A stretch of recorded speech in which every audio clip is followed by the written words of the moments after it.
सुबह 8:30 बजे से हम कोशिश ये करते हैं कि बाजार पे आपको कुछ ऐसे स्टॉक्स दिए जाए जहां पर आपको कहीं और जाने की जरूरत ना पड़े और कुछ कम स्टॉक्स में फोकस करके आप ज़्यादा से ज़्यादा कमाई कर सकें। आप जो हमने कॉल दी थी वायदा कारोबार से जुड़ी हुई, फटाफट से वो आपको बताता हूँ। पहला है चोला इन्वेस्टमेंट, एक एक करके मैं बात करूंगा। चंदन फटाफट से टारगेट्स आप भी बताते चलें और चार्ट स्ट्रक्चर्स बताते चलें। चोला इन्वेस्टमेंट एक कॉल दी गई थी। L&T फाइनेंस ये दूसरा स्टॉक है जहां पर आज के सत्र में काफी स्ट्रांगली ग्रिप बनती हुई नजर आई है और इस सुबह 8:30 बजे बाजार खुलने से पहले ही बता दिया था कि ये स्टॉक एक्टिव होगा। एक है DLF, हेमंत ठुकराल साहब की एक कॉल थी, उन्होंने कहा था DLF पे बेट लगाएं, ये स्टॉक कंप्लीटली एक पॉजिटिव टेरिटरी में जा सकता है। 191 पहुंच गया। GMR इंफ्रा ऑप्शंस के जरिए ट्रेड करने की सलाह दी गई थी, 20 की कॉल उठाने की सलाह दी गई थी। इस स्टॉक में 2% के रिटर्न स्पॉट के हिसाब से देखने को मिल रहे हैं। और फेडरल बैंक एक और ट्रेड जिसमें अब दिन के उच्चतम स्तर पे ट्रेड होता हुआ नजर आ रहा है। चंदन, इसमें से L&T फाइनेंस और चोला इन्वेस्टमेंट्स आप एक बार चार्ट स्ट्रक्चर देख के बताएं। यहाँ पे मैं चोला इन्वेस्टमेंट की बात करूं, इस स्टॉक ने एक 2 वीक पहले एक अच्छा खासा ब्रेकआउट दिया और 2-3 दिन से स्ट्रॉन्ग मोमेंटम देखने को मिल रहा है। 1060 का इसका जो मल्टीपल हर्डल था उसको इसने पार किया है और वॉल्यूम के साथ में ये सर्ज हो रहा है। मेरा मानना है कि यहाँ पे 1155 1160 तक के मूवमेंट देखने को मिल सकते हैं। दूसरे यदि हाउसिंग फाइनेंस कंपनीज को देखें तो ऑलमोस्ट सब कंपनीज में बाइंग आ रही है और स्पेशली फेडरल बैंक की यदि बात करें तो यहाँ पे कंसोलिडेशन ब्रेकआउट हुआ है। 119 के ऊपर निकलते 126-27 तक के यहाँ पे एक्सटेंडेड टारगेट हो सकते हैं। उसके अलावा दूसरे स्टॉक्स जो यहाँ पे पॉजिटिव मोमेंटम लग रहे हैं, एक बजाज फाइनेंस है जहाँ पे 1440-50 तक एक्सटेंडेड मोमेंटम आ सकते हैं। 1360-65 का यहाँ पे सपोर्ट होना चाहिए।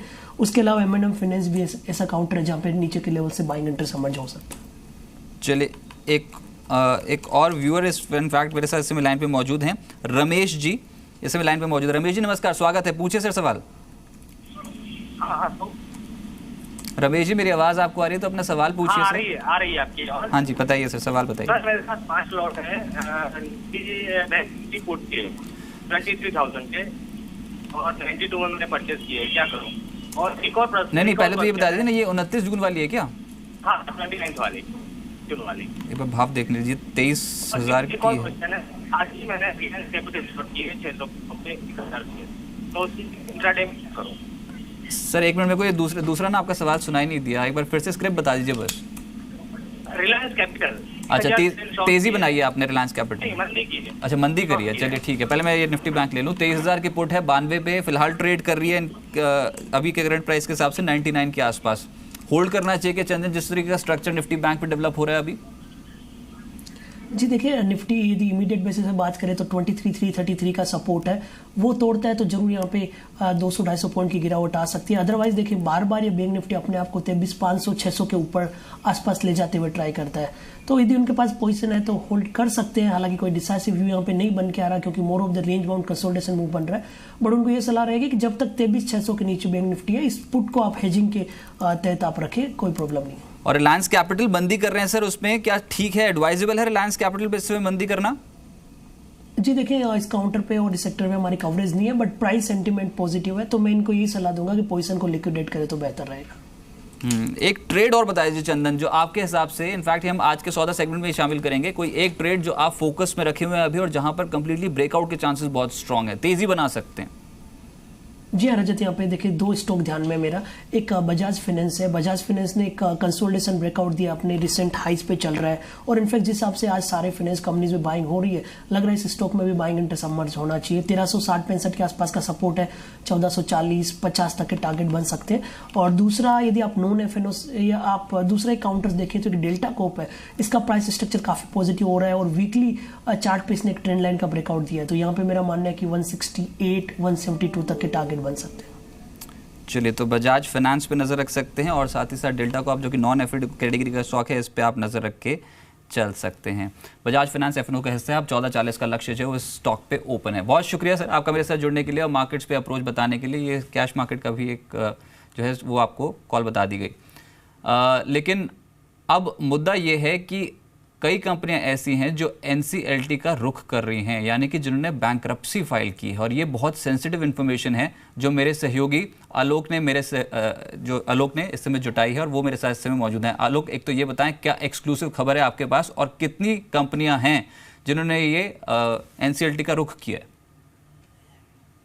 बिल्कुल, देखिए जब से आरबीआई ने 12 बड़े मामलों को इंसॉल्वेंसी एंड बैंक्रप्सी बोर्ड के तहत भेजने का फैसला किया। उसके बाद से ही एनसीएलटी यानी कि नेशनल कंपनी लॉ ट्रिब्यूनल जो है वो चर्चा में है। और जो हमारी छानबीन से पता चला है कि वित्त मंत्रालय ने ये बयान जारी करके कहा था कि एनसीएलटी में अभी 81 मामले चल रहे हैं। तो जब हमने इसकी आगे की पड़ताल की तो हमें पता चला कि 81 जो मामले हैं वो कुल मामले 14,260 करोड़ के हैं। और इसमें 7 बड़े डिफॉल्टर हैं, जिनमें श्री मेटालिक्स है 1080 करोड़ का, वेनार इंफ्रास्ट्रक्चर लिमिटेड है 1103 करोड़ का, Kamni steel and power India private limited है 1405 करोड़ का, Gupta coal India private limited है 2580 करोड़ का। तो ऐसे 7 बड़े मामले हैं जो एनसीएलटी के तहत हैं। और इसमें से अगर देखें तो 32 ऐसे मामले हैं 81 में से जिनमें से खुद कंपनियों ने आगे आकर एनसीएलटी में अपना एनपीए रिजोल्यूशन करने के लिए अपील की थी। तो ये बड़ी बात है, क्योंकि एनसीएलटी में अगर कोई कंपनी चाहे तो वो खुद भी आ सकती है।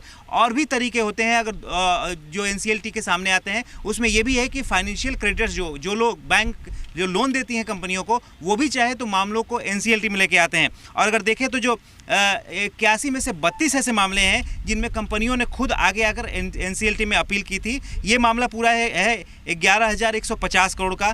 जबकि जो बैंक जो मामले लाते हैं एनसीएलटी में वो 2,800 करोड़ का है। जो कुल इसमें जो बैंक की तरफ से यानी फाइनेंशियल क्रेडिटर्स की तरफ से मामले लाए गए हैं 18 मामले हैं और ये टोटल 2,800 करोड़ के हैं।